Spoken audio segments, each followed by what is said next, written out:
Assalamualaikum warahmatullahi wabarakatuh. Kami dari kelompok 8 ingin menjelaskan materi tentang Sunan Muria. Perkenalkan, nama saya Muhammad Nabani Faiz.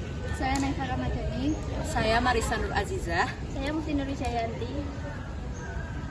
Sunan Muria termasuk salah satu wali songo yang dilahirkan pada abad ke-15 Masehi dan wafat pada awal abad ke-16 Masehi. Dan dimakamkan di Gunung Muria, Kudus, Jawa Tengah. Nama aslinya adalah Raden Umar Said atau Raden Pramoto. Ia merupakan putra dari Sunan Kalijaga dan Dewi Sarah binti Maulana Isa. Ia menikah dengan Dewi Sujinah yang merupakan putra Sunan Lumbung dan menjadi adik ipar dari Sunan Kudus. Wilayah dakwah dan penyebaran Islam yang dilakukan oleh Sunan Muria adalah di pantai utara Jepara.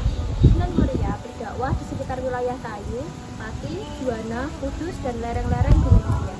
Bagaimana dengan strategi dakwah yang dilakukan oleh Sunan Kalijaga, Sunan Bonang, dan para wali lainnya, Sunan Muria terbiasa menggunakan keahliannya dalam bidang seni untuk berdakwah. Ia dikenal sebagai wali yang mahir dalam memainkan alat kesenian dan sekaligus ia pergunakan untuk media dakwahnya.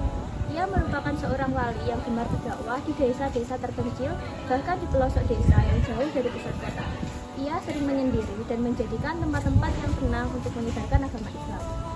Selain di wilayah-wilayah pelosok, Sunan Muria juga mengajarkan Islam kepada para pedagang, nelayan, pelaut, dan rakyat jelata.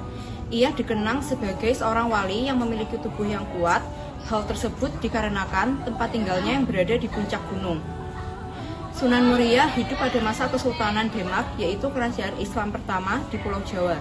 Kerajaan ini berkembang menjadi kerajaan besar di bawah kepemimpinan Sultan pertama, yaitu Raden Patah pada tahun 1481 sampai 1518 Masehi. Bahkan kekuasaan kerajaan Demak meluas hingga ke Kalimantan Selatan, Palembang, dan Jambi. Bahkan pada tahun 1512 sampai 1513, di bawah pimpinan Adipati Unus putranya, Demak berhasil membebaskan Malaka dari kekuasaan Portugis. Karena pernah memimpin pasukan untuk pembebasan Malaka, itulah Adipati Unus mendapat julukan Pangeran Sabrang Lor, atau pangeran yang pernah menyeberang ke utara.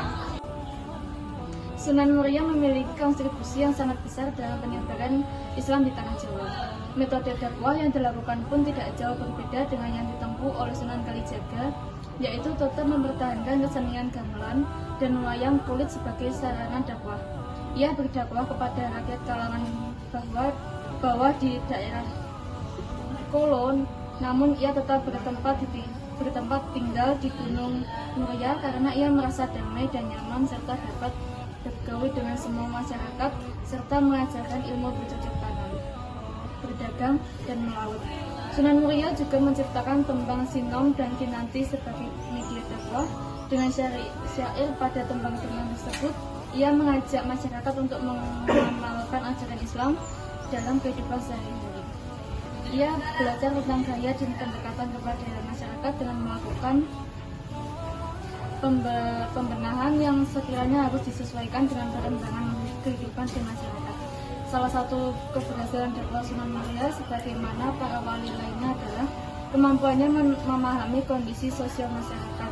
Tradisi lama yang sebelumnya bercorak Hindu-Buddha yang disesuaikan dengan ajaran Islam, kemudian tetap dilestarikan dan menjadi kekayaan budaya Nusantara dan kearifan lokal di Indonesia saat ini, sehingga tidak tertakut dan punah begitu saja.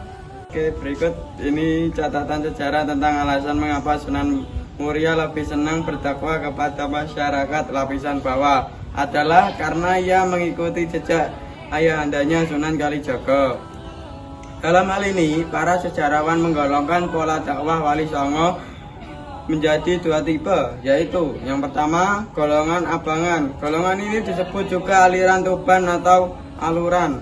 Dalam berdakwah, para wali yang termasuk dalam golongan ini menggunakan cara-cara yang moderat, lunak, dan menggunakan media kesenian dan kebudayaan serta tradisi yang sudah ada di masyarakat dan menyisipkan dan menyesuaikannya dengan nilai-nilai dan ajaran Islam.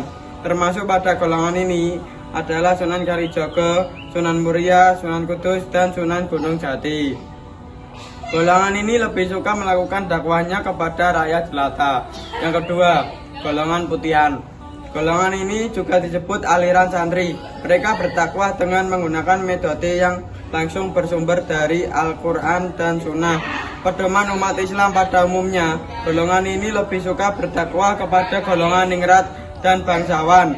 Yang termasuk dalam golongan ini adalah Sunan Giri, Sunan Ampel, dan Sunan Derajat. Sekian materi yang dapat kami sampaikan. Terima kasih sudah menonton. Wassalamualaikum warahmatullahi wabarakatuh.